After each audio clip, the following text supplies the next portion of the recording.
આ તરફ હવે રાજકોટની વાત કરીશું, જ્યાં ગોંડલ તાલુકામાં કમોસમી વરસાદની શરૂઆત થઈ। એકાએક વાતાવરણ અહીંયા પલટાયું અને વરસાદ આવ્યો હતો। અલગ અલગ વિસ્તારમાં ગોંડલ તાલુકામાં દાડિયા ગામે કરા સાથે વરસાદ પડ્યો અને તમે જુઓ કે અહીંયા વૃક્ષો પણ ધરાશાયી થવા લાગ્યા હતા ભારે પવનને કારણે આવી સ્થિતિ। જો કે અહીંયા વરસાદે વિરામ લઈ લીધો છે, પણ જ્યારે વરસાદ આવ્યો ત્યારે ભારે પવનને કારણે અહીંયા કેટલાક વૃક્ષો પણ ધરાશાયી થયા હતા। આવી સ્થિતિ સૌરાષ્ટ્રભરમાં અલગ અલગ વિસ્તારોમાં છે। આજ અંગે વધુ વિગત આપશે ફોન લાઈન પર સંવાદદાતા રહીમ લાખાણી જોડાઈ ગયા છે। જી રહીમ।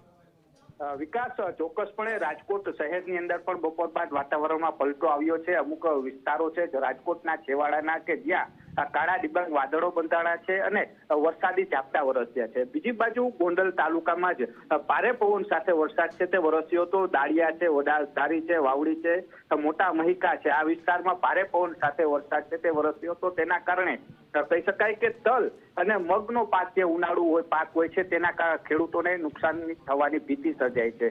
બીજી બાજુ ભારે વરસાદના કારણે રસ્તાઓ ભીના થઈ ગયા હતા। ગામડાઓ વિસ્તારની અંદર જાણે નદીઓ વહેતી હોય તેવા દ્રશ્યો પણ સામે આવ્યા હતા। જો કે હવામાન વિભાગ દ્વારા જે આગાહી કરી હતી તેના કારણે આ વિસ્તારમાં અચાનક જ વાતાવરણમાં પલટો આવ્યો છે ને વરસાદ વરસતાની સાથે જ રાજકોટ યાર્ડ હોય કે ગોંડલ યાર્ડ હોય આ બંને યાર્ડો છે તે સાવચેત થઈ ચૂક્યા છે। જી બિલકુલ, આભાર તમામ જાણકારી આપવા બદલ।